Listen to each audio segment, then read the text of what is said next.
बोलिए sir.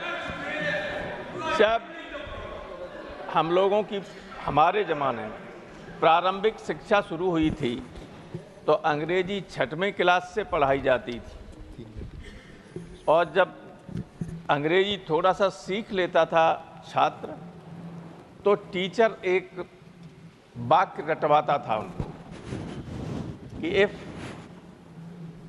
Wealth is lost nothing is lost, if health is lost something is lost, if character is lost everything is lost.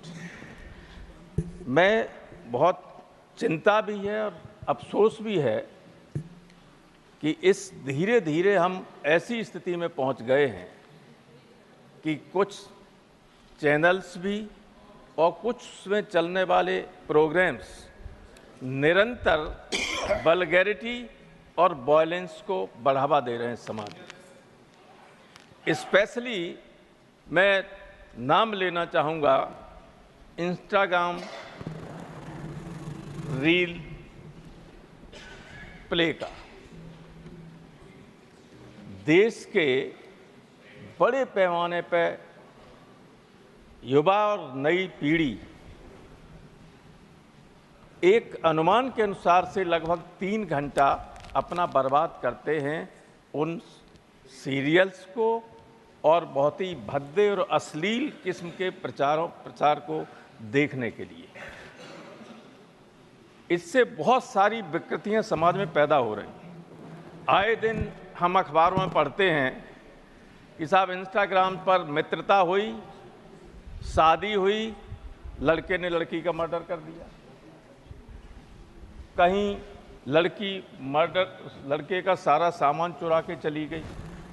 रोज घटनाएं होती और हम लोगों के ऐसे परिवार रहे हैं जहाँ दिन में एक बार सारे परिवार में माँ बाप बेटे बहन भाई बच्चे सब साथ बैठ लेते थे। अब तो सब फोन में उलझे रहते हैं। तो जो एफिनिटी है, जो बॉन्ड हैं, रिलेशंस के, मित्रता के संबंध हैं, उनमें भी धीरे धीरे कमी आने लगी। निरंतर हम लोगों को सूचनाएं मिलती रहती हैं समाचार पत्रों के द्वारा और हमारे आस पड़ोस में भी घटनाएं घटती रहती हैं कि कहाँ बेटे ने बाप को मार दिया, क्योंकि वो जो प्रेम होना चाहिए वो प्रेम धीरे धीरे खत्म हो रहा है। जो आपस में बैठ के रोज अपनी बातें करते थे, साथ खाना खाते थे, वो नहीं है। जो उस वक्त होता है तब फोन में लगे होते हैं। और ये जो ऑनलाइन एजुकेशन और शुरू हो गई है, ये स्मार्टफोन्स ने बच्चों तक ये सारी चीज़ें, सारी गंदगी पहुंचाने का काम किया है।